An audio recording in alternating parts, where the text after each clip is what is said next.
Hello, my name is Hashamayash, and today we're going to be talking about the use of CRISPR and de-extinction, specifically in the context of ancient extinct hominid species.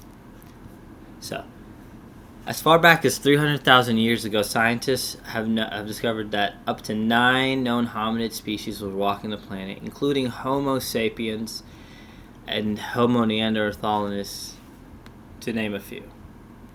Of course, today only one remains, Homo sapiens, which is us. But with the advent of CRISPR technology, the field of de-extinction is growing. Recent efforts have focused on bringing back direwolves and woolly mammoths, which have been making all the headlines. So some scientists are asking, why not ancient humans? So how would this work? So a CRISPR-Cas system would be used to edit human DNA to resemble that of extinct hominids. The ancient DNA would be gathered from remnants of hominid species. Essentially, we would use what we could find from what's been preserved, and then anything missing would be filled in. But why?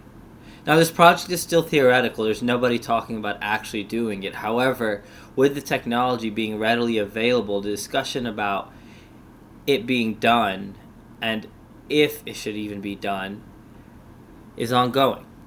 Now, some scientists could argue that the extinction of an ancient hominid could provide us information as to why only Homo sapiens survived, and more about our own evolutionary history. Now, there is precedent for de-extinction. A company known as Colossal Biosciences recently claimed that they've brought back the direwolf. Now, detractors state this is not correct, and it is simply a gray wolf with 20 edits. Proponents of de-extinction argue that bringing back recently extinct animals fills critical ecological niches.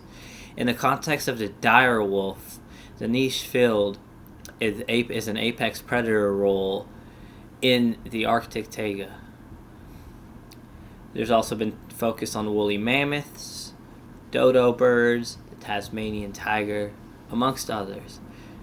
A lot of focus on recently extinct animals. Now, of course, there's a lot of ethical concerns around this. First off, is a de-extinct hominid human? If so, does it have rights? What benefit is there to doing this? And if we can, does it mean we should? And is it really de-extinct if we bring it back, or is it simply a human with ancient traits displayed? Would it be healthy and viable? And what if this technology gets into the wrong hands? These are just a few of the ethical concerns that would arise with such technology. Now, of course, there are many stakeholders, from the government that would set the policy, to scientists who would do the work, and to humanity as a whole, who would face the consequences. De-extinction, however, is happening, with Colossal Biosciences working on dire wolves, woolly mammoths, and other groups exploring other recently extinct species. Now, the question is, do we extend this technology to ancient hominids? And scan the QR codes for any references.